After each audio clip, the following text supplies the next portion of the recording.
अब देखिए जगत गुरु तत्वदर्शी संत रामपाल जी महाराज के मंगल प्रवचन।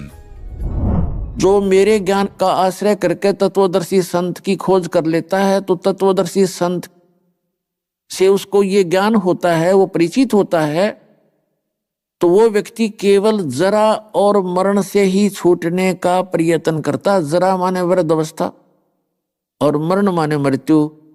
इन दो वस्तुओं के लिए ही वो भक्ति करता। फिर अन्य वस्तुओं की डिमांड इस गंदे लोक की वो नहीं करता। क्योंकि वो तत्ब्रह्म से यानी परम अक्षर ब्रह्म से, गीता ज्ञान दाता से, अन्य जो सुप्रीम पावर है उस ब्रह्म से और सारे अध्यात्म ज्ञान से और सभी कर्मों से वो परिचित होता है। तो पुण्यात्मा उस तत्वदर्शी संत या तो परमात्मा आए थे या फिर उन जिन महापुरुषों को वो मिले थे उनको वो ज्ञान बताया था, उन्होंने अपना अनुभव परमात्मा से प्राप्त ज्ञान लिख दिया। वो आज वर्तमान में हम उनके विचारों को समझें कि ये वही संत हैं जो भगवान से मिले थे, तो उनमें जो प्रमाण है। और वर्तमान में इस दास पर मेहर करिए कबीर भगवान ने इस यथार्थ ज्ञान के देने की, उसके बच्चों तक पहुंचाने की। तो जब तक हम यथार्थ ज्ञान से पूर्ण कंप्लीट इस अध्यात्म मार्ग से और ज्ञान से सभी कर्मों से परिचित नहीं होते तो हम भक्ति नहीं कर सकते। इसलिए आपको इन कथाओं के माध्यम से ये ज्ञान भी बताया जाता है। तो कहने का भाव ये है, दास का जो उद्देश्य है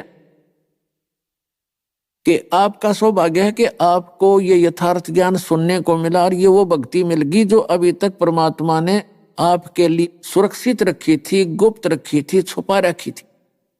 आप तक यहां तक लाए थे भगवान इधर उधर से छुपा के। आप वो पुण्यकर्मी प्राणी हो जो सतलोक आश्रम में जो पहुंच चुके हैं या पहुंचेंगे। वो परमात्मा की विशेष आत्माएं, आम आत्मा नहीं है।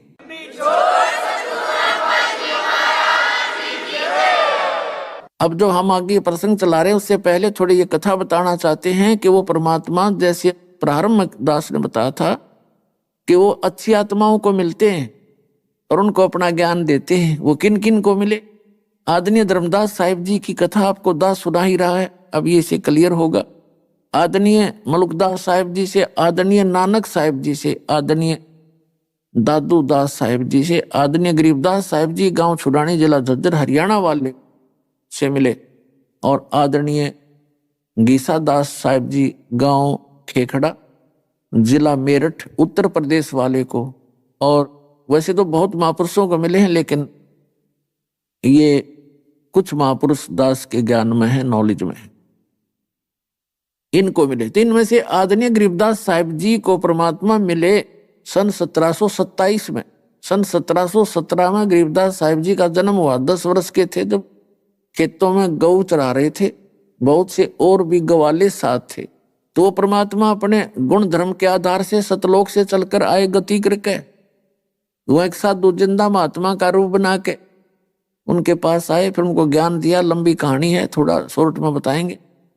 और वहां एक कंवारी गाय का दूध, आशीर्वाद से परमात्मा ने कंवारी गाय का दूध निकाला, उस दूध को पान किया, गरीबदास जी को पिलाया। अन्य ग्वालों ने वो दूध पान नहीं किया जो कंवारी गाय से परमात्मा कबीर जी ने अपने आशीर्वाद से, परमेश्वर ने, सतपुरुष ने निकाला था।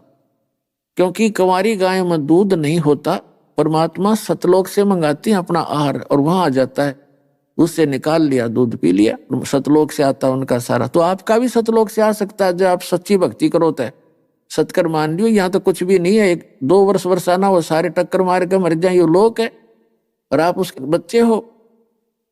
इतिहास बता रखा गरीबदास साहिब जी ने कि एक बार अकाल पड़ा था। जो गरीबदास साहिब जी की शरण में परमात्मा के बच्चे थे उनको कोई आंच नहीं आई थे, 1-1 महीने भोजन नहीं खाया। नौका ने सुरक्षित शरीर रहा था, अंदर से फीड कर दिया मालिक ने, जैसे माँ के पेट में पाला करे।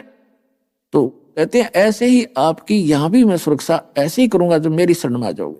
तो गरीबदास साहिब जी को ज्ञान दिया। 10 वर्ष के बालक थे, रुचि घड़ी थी, वो तो पुण्यकर्मी प्राणी थे, उन्हीं के लिए आए थे अपने गवाह बनाने के लिए भगवान। तो कहने का भाव यह है कि उनको सचखंड में ले गए, सतलोक में, और ऊपर के सब ब्रह्मांड दिखाए, ब्रह्मा विष्णु महेश के लोक दिखाए, धर्मराज का लोक दिखाया, जहाँ न्यायाधीश आप जी सभी प्राणियों का अकाउंट रखता है, प्लस माइनस आपके वहां सभी पुण्य देखे जाते हैं। और फिर सतलोक में लेकर गए जहां परमात्मा रहते हैं, जहां हम सभी रहा करते थे। पीछे से गरीबदास साहिब जी को मृत जानकर चिता पर रख दिया गया था। अंतिम संस्कार के लिए। उसी समय परमेश्वर ने कबीर देव जी ने सतलोक से उस प्यारी आत्मा को वापस भेज दिया कि जा बच्चा, तेरे शरीर का नाश करने जा रहे हैं, तू जल्दी शीघ्र जा। तुरंत उसमें प्रवेश कर दिए और फिर वो उठ करके परमात्मा के से प्राप्त उस ज्ञान का उच्चारण करने लगे, उस वाणी का। तो पुण्यात्माओं, उस आदरणीय गरीबदास साहिब जी ने परमात्मा से प्राप्त ज्ञान को उसी तरह उच्चारण किया जैसे तुलसीदास जी ने लाखों वर्ष पहले घटना घटी, रामायण की जो कुछ भी लीला थी, श्री राम और रावण की, कैसे जन्मे थे रामचंद्र जी, वो कौन थे, कहाँ से आए थे, किस कारण से वो यहाँ आए थे, वो सारी डिटेल अपनी चौपाइयों के माध्यम से बोली। और वो आज पवित्र हिंदू धर्म के सभी पुण्यकर्मियों को मान्य है कि तुलसीदास जी ने जो बोला और लाखों वर्ष पहले का वो सत्य है। इसी प्रकार आदरणीय गरीबदास साहिब जी को परमात्मा ने वो दिव्य दृष्टि दे दी, उस दिव्य दृष्टि से और अपना ज्ञान फीड कर दिया। लाखों वर्ष पहले की, असंख्यों युग पहले की बीती हुई सब घटनाएं और आने वाले समय में क्या क्या होगा वो सब लिखा। तो उसी के आधार से गरीबदास साहिब जी की वाणी से आपको ये थोड़ा सा वार्ता सुनाते हैं परमात्मा और उस धर्मदास प्यारी आत्मा की। दर्जन दे का रूप शैल वृंदावन कीनी, तहां मिले धर्मदास करत हैं बहुत अधीनी।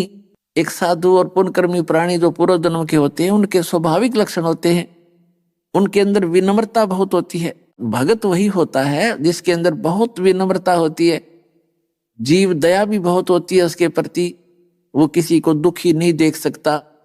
यदि उसकी पार नहीं बसावा उसको सुखीकरण की, आंखों में आंसू जरूर भर लेता है। और ये भक्त है, जरा सी बात हो जा, हिंदू मुसलमानों को मार दो, मुसलमान हिंदुओं को फूंक दो, हिंदू सिखों को फूंक दो, सिख हिंदुओं को मार दें, ये भक्त नहीं रहे। हम भले चाहे हिंदू हैं, सिख हैं, मुसलमान या ईसाई बने हैं, लेकिन हम भक्त नहीं रहे। हमें भक्त बनना पड़ेगा उस परमात्मा के पाने के लिए। तो यहाँ क्या कहते हैं, दर्जन दे का रूप, जिंदा महात्मा का रूप बना के परमात्मा, वो परम पिता पूर्ण ब्रह्म सत्य पुरुष शैल वृंदावन की नी, वृंदावन में सैर सपट्टे को आए और तहां मिले धर्मदास करते हैं बहुत अधीनी। बहुरंगी वरियाम कामनी कामी सोई, दर सतगुरु का रूप धनी उतरे हैं लोई। जैसे आप जी को बहुत बार यह आध्यात्मिक ज्ञान चर्चा के माध्यम से भी सुनने को मिला, अन्य संतों के, कबीर पंथियों के विचार और इस दास के यथार्थ परमात्मा से प्राप्त ज्ञान के विचार सुने। अन्य जितने भी ये कबीर पंथी हैं, जिसमें दामा खेड़ा वाले या लहर तारा तालाब काशी वाले या कबीर चौरा काशी वाले या खरसिया वाले या अन्य भी जितने कबीर पंथी हैं, जैसे ये मधु परमहंस रांजड़ी वाले, ये क्या बताते हैं, कबीर साहब को तो एक सतगुरु, एक टीचर मानते हैं और परमात्मा को भिन्न मानते हैं। वो परमात्मा को निराकार मानते हैं। परमात्मा प्रकाश ही प्रकाश है, चेतन प्रकाश है। हरियो मधु परमहंस थोड़ी चतुरता दिखा के अटपट न्यारी कर रहा है। सृष्टि रचना सुनाई इसने, पहले परमात्मा गोपत थे, फिर शब्द उच्चारण किया, उससे सफेद प्रकाश हो गया, उस सफेद प्रकाश में परम पुरुष स्वयं मिल गए, फिर वो अमरलोक हो गया, सतलोक बन गया। फिर वो उस प्रकाश में परमात्मा समा गए, फिर वो चेतन हो गया, वो अमरलोक बन गया। और फिर वही सार नाम, वो आदि नाम, वो सच्चा नाम, सार नाम सतपुरुष का है, और सतपुरुष ही सार नाम हो गया। और कबीर साहब को भी एक सतगुरु मानते हैं। आपको कबीर सागर से भी रूबरू कराएंगे। और ये परमात्मा की प्यारी आत्मा गरीबदास साहिब जी क्या बता रहे हैं, दर्जन दे का रूप शैल वृंदावन की नी, तहां मिले धर्मदास करत हैं बहुत अधीनी। बहुरंगी वरियाम कामनी कामी सोई, दर सतगुरु का रूप धनी उतरे हैं लोई। एक सतगुरु का रूप बना के कहते हो, कुल धनी खुद मालिक उतरे वहां से चलकर आए। यही वेद बताते कि वो परमात्मा वहां से गति करके आता, सशरीर एज इट इज, अपने शरीर को हल्का तेज पुंज का बना लेता है, उसके प्रकाश को ऑफ कर लेता है। यही गरीबदास जी कहते कि धर सतगुरु का रूप, धनी उतरे हैं लोई, धनी यानी कुल मालिक, परम उजागर ज्ञान ध्यान बहुरंगी बाना, तहां मिले धर्मदास आचार विचार दीवाना। कहते वहां परमात्मा आए और धर्मदास जी उस कर्म कांड में कति दीवाना हो रहा था, पागल हो रहा था, बुरी तरह आरूढ़ था। परमात्मा ने अपने आप को छुपाकर एक दास की भूमिका निभाकर, परमात्मा उस एक जीव को स्वामी कहते हैं कि कहीं ये बेदक ना जा और मेरी बात सुने नहीं और बात बिगड़ जाए। अपने आत्माओं काल के जाल से आपको निकालने के लिए परमात्मा ने कितने छल छिद्र करने पड़ते। अब आप तो काल की भांग पी के अब मस्त हो रहे हो, अपना पता निकल के बिजली गिरेगी। कौन सी भांग पी रखे हैं? कहते झूठे सुख को सुख कहे, ये मान रहा मन मोदे। मस्त हो रहा है ये सकल चबीना काल का, कुछ मुख में कुछ गोदे। कबीर ये माया अटपटी, सब घट आण अड़ी, किस किस को समझाऊं या को भांग पड़ी। कहते सबको एक जैसी भांग पे रखी है, कार कोठी चाहिए, और जो मर गए कोई बात ना, हम अभी हैं, अभी नहीं मरेंगे। जो मृत्यु को प्राप्त हुए वो भी यही अटकड़ लगाए बैठे थे, हम अभी नहीं मरेंगे। तो यहाँ क्या बताते हैं, हमें यहां से निकालने के लिए परमात्मा कैसी लीला करते हैं। क्या बोले, कौन तुम्हारी जात कहां से आए स्वामी, पूछे पुरुष कबीर धनी साहब नी कमी। ओए है, कहते कौन तुम्हारी जाति और कहां से आए स्वामी, मालिक परमात्मा उस धर्मदास जी को कहते हैं स्वामी जी, क्योंकि वो साधु का रूप बनाए बैठे थे। धर्मदास जी वैष्णो संत जैसी वेशभूषा किए हुए थे, तिलक तलक ला के गल मांगो छाटांग के हैं, और अपना वही माला मूला कई लगा रखी थी गले में, कंठी तो अलग थी, वो और भी डाल लेते हैं कई मालाएं। तो क्या कहा, कौन तुम्हारी जात कहां से आए स्वामी, और पूछे पुरुष कबीर धनी साहेब निकामी। निकामी माने निस्वार्थ भाव से सबके उद्धार करने वाले। परमात्मा ने पूछा कि हे स्वामी जी आप कहां से आए। पूछे पुरुष कबीर, पुरुष माने परमात्मा, परमात्मा कबीर पूछ रहे हैं। वो धनी साहेब निकामी, वो कुल मालिक।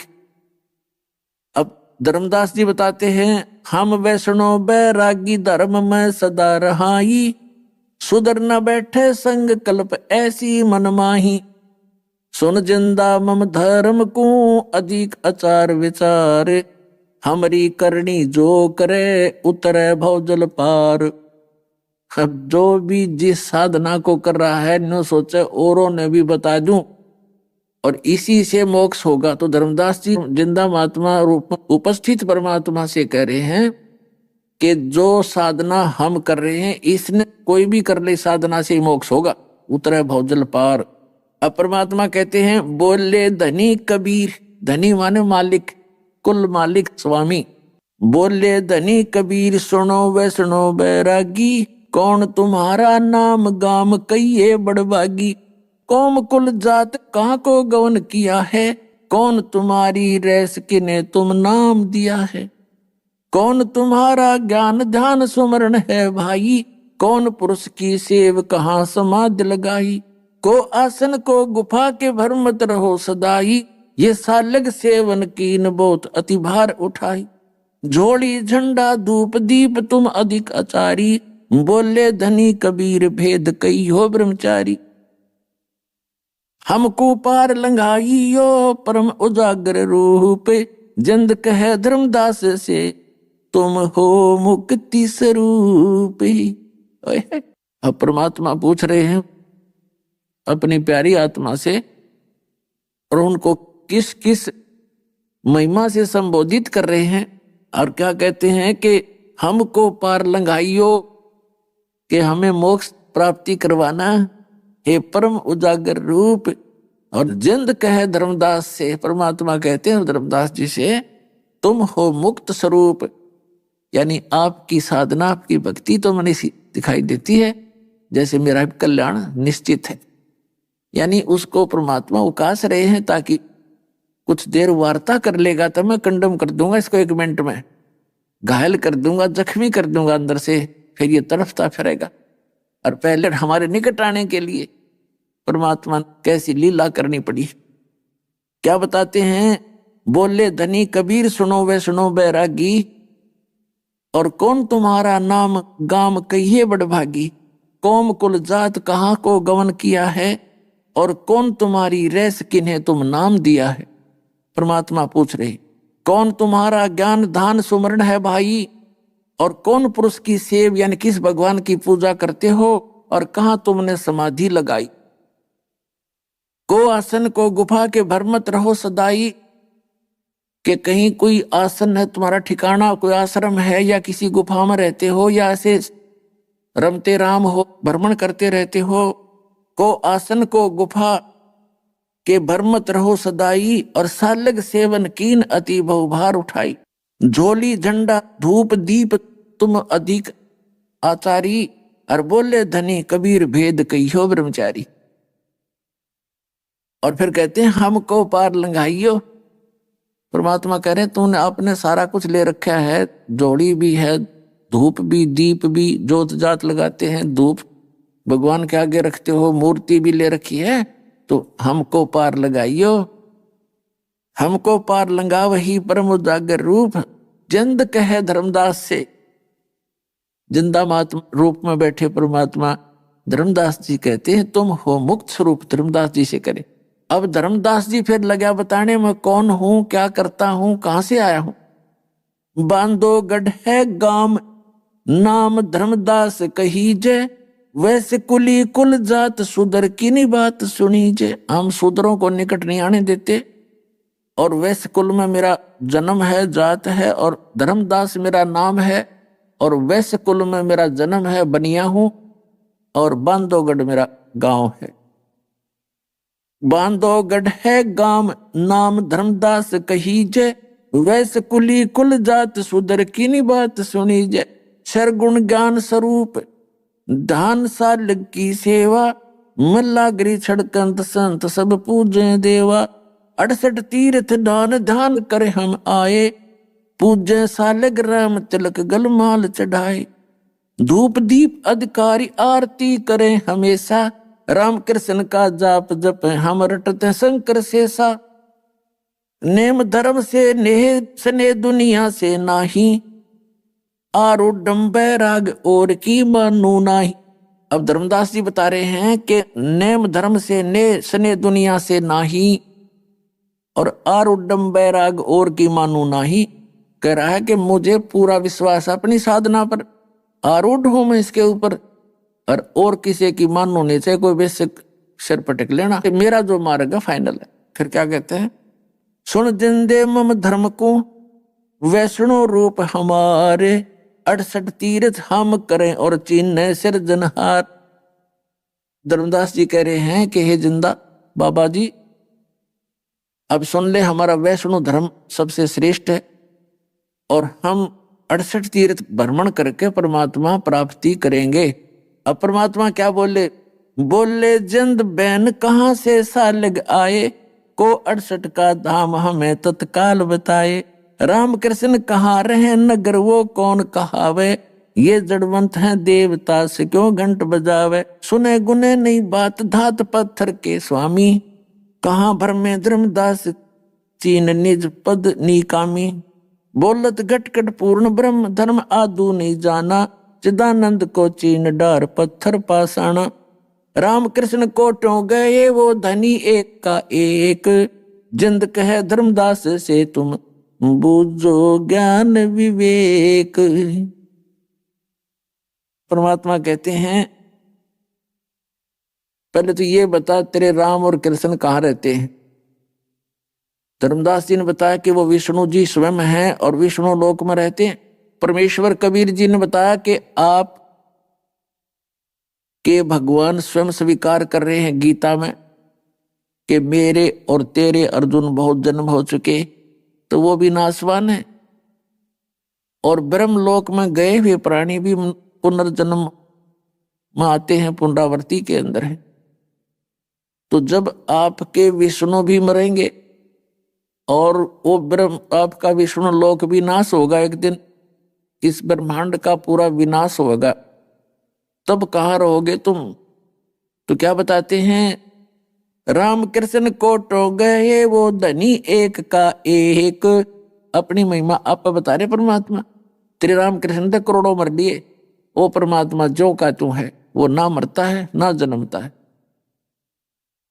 जिंद कहे धर्मदास से तुम बूझो ज्ञान विवेक, कि कम से कम वो विवेक वाला ज्ञान मुझसे सुन ले, बूझ ले। मैं बताना चाहता हूं तेरे को, अनंत कोट ब्रह्मांड रच सब तज रह नियारे। जिंद कहे धर्मदास सू जाका करो विचार। परमात्मा का अपनी महिमा पर बताते हैं कि सारे ब्रह्मांडों को रच के वो अलग रहता है। वो परमात्मा जैसे वैज्ञानिक ने विमान बना दिया और ऊपर को जाते हैं रॉकेट वगैरह, यहां से बनाकर पूरा फीड कर देते हैं और वो चला जाता है, 2-2, 3-3, 4 वर्ष तक चलता रहता है अपनी मंजिल तक पहुंचने के लिए। और उसमें कोई संचालक भी नहीं होता, अंदर बैठे हुए व्यक्ति भी उसमें अपना आराम से बैठे होते हैं, उनको चलाने की आवश्यकता नहीं, वो अपने आप अपने निर्धारित समय से चल रहा होता है। इसी प्रकार परमात्मा ने सारे ब्रह्मांडों को रचा, वो फ्री घूम रहे, उनका विधान बना दिया, उनमें चाबी भर दी अपने वचन से। अनंत कोट ब्रह्मांड रच, सभी ब्रह्मांडों की रचना करके और सब तज रहे नियारे। जिंद कहे धर्मदास सू जाका करो विचार। जाका करो विचार सकल जिन सृष्टि रचाई। वार पार नहीं कोई बोलत है सब गट माही। बोलत है धर्मदास सुनो जन दे मम बाणी। कौन तुम्हारी जात कहां से आए प्राणी। अब धर्मदास जी कहता भगवान को कि हे प्राणी, हे जीव, हे जिंदा महात्मा के रूप में बैठे प्राणी, तू कहां से आया, तेरी क्या जाति है। पुण्यात्मा, जब इस प्यारी आत्मा धर्मदास की आंखें खुली थी, टक्कर मार मार कर रो रहा था, हे भगवान, हम तक कति नीच व्यक्ति हैं, हमने आपके साथ ना जाने क्या क्या व्यवहार किया।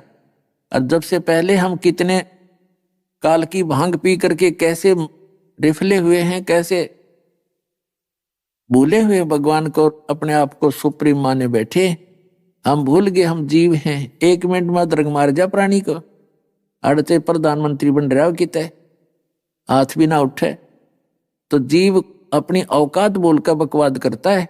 इस ज्ञान से जीव की अपनी औकात याद दिलाई जाती है कि तू कौन है और किसने तुझे ये गलत गाइड करके आपको भ्रमित कर दिया, जिस आप जी अपने यथार्थ उद्देश्य को भूलकर यही कि इन खिलौनों के खेलने में, इन्हीं के जोड़ने में अपना जीवन नाश कर रहे हो।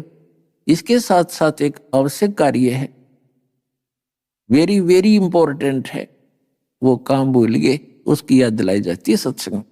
ये अतरज की बात कही तैमो से लीला। नमक पिया दूध पत्थर से करी करीला। नरसीला नित नाच पत्थर के आगे रहते। जाकी हुंडी झाली सांवल जो सा कहन थे। पत्थर से रविदास दूध जिन बेग पिलाया। सुन जिंदा जगदीश कहाँ तुम ज्ञान सुनाया।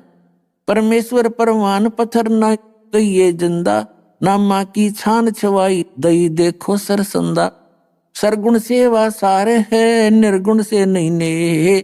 सुन जिंदे जगदीश तू हम दीक्षा क्या दे। अब धर्मदास जी लग गया लाने देन, क्योंकि हमारी जो शालिग्राम मूर्ति थी पत्थर की, पीतल की, जो ले रहा था साथ में रखता था भगवान विष्णु की, कृष्ण जी की। तो परमात्मा ने कहा कि भगवान की मूर्ति को आपने पत्थर बता दिया, ये भगवान है, पत्थर मत समझ जिंदा। देख, नामदेव जी ने पत्थर के भगवान को दूध पिला दिया था, विठल भगवान को। और नरसिंह जी भी पत्थर के आगे नाचा करते थे, गीत गाते थे, उसकी हुंडी कैस कर दी थी भगवान ने। और भी बहुत सी बात सुनाई। अपने आत्मा एकदम ज्ञान समझ में नहीं आता प्राणी के। अब जैसे विचार करने की बातें हैं कि नामदेव जी ने एक पत्थर के भगवान को, मूर्ति को दूध पिला दिया, बिल्कुल सही है, क्योंकि पिछले ही तप से होते हैं पूर्ण हंस मुराद। जो पिछले संस्कारी प्राणी होते हैं वो किसी ना किसी युग में परमात्मा कबीर जी यानी कि ईसत भक्ति से वो चार्ज होते हैं। जैसे पुण्यात्माओं, अब ये भक्ति मार्ग पूरे विश्व में प्रारंभ होगा और करोड़ों अरबों व्यक्ति मनुष्यधारी प्राणी पार होंगे। अब सत भक्ति हजारों वर्ष चलेगी। तो इस दौरान जो पार हो गए वे हो गए, और फिर भी जिनका पैर फिसल गया वो यहीं रह जाते हैं। फिर अगले जन्म जन्मांतरों में इस बैटरी चार्ज से, इस वर्तमान की सत साधना से वे ऊपर की लोकों में चले जाते हैं। कहीं पर देवता बन जाते हैं, कहीं पर ब्रह्मा विष्णु महेश की पदवी पाते हैं। फिर उसके बाद नीचे स्वर्ग महास्वर्ग में अपने पुण्यों को समाप्त करके फिर पृथ्वी पर डाल दिए जाते हैं। तो वो पुण्यकर्मी प्राणी फिर भी अन्य प्राणियों से अधिक उनकी भक्ति शक्ति और पुण्य साथ रहते हैं, क्योंकि प्रारब्ध एवरेज रेशो से बनाया जाता है। पुण्य और पाप जिस भी रेशो में आपके हैं उसी रेशो से उतने पुण्य उतने ही पाप निकालकर आपका एक जीवन निर्धारित किया जाता है मनुष्य का, जिसको प्रारब्ध कहते हैं। तो उन्हीं विठल जी की मूर्ति की पूजा तो और पता नहीं कितना महाराष्ट्र कराया करता, और उस नामदेव जी ने दूध कैसे पिला दिया? क्योंकि वो पुण्यात्मा थी, परमपिता परमात्मा की आत्मा थी, और उन्होंने संकल्प कर दिया था कि जब तक भगवान आप दूध नहीं पियोगे मैं भी अन्न आहार नहीं करूंगा। माता पिता चले गए थे बाहर उनके भ्रमण करने के लिए किसी कामवश, और छोटे से बालक नामदेव की ड्यूटी लागे थे, बेटा विठल जी का भोग लगाना, दूध का कटोरा, और फिर बाद में अन्न ग्रहण करना, पहले मत खाना। तो वो पत्थर की मूर्ति वो माँ बाप तो कैसे करते थे, कटोरा दूध का रख दिया भगवान विठल की मूर्ति का आगे, थोड़ा सा उंगली से उठा कर मुंह का लगा दिया, फिर थोड़ी देर पर्दा रख दिया, 2 मिनट में उठा कर सारे भोजन में मिला कर आप पी लेते थे। अभी आपने सुने संत रामपाल जी महाराज के मंगल प्रवचन।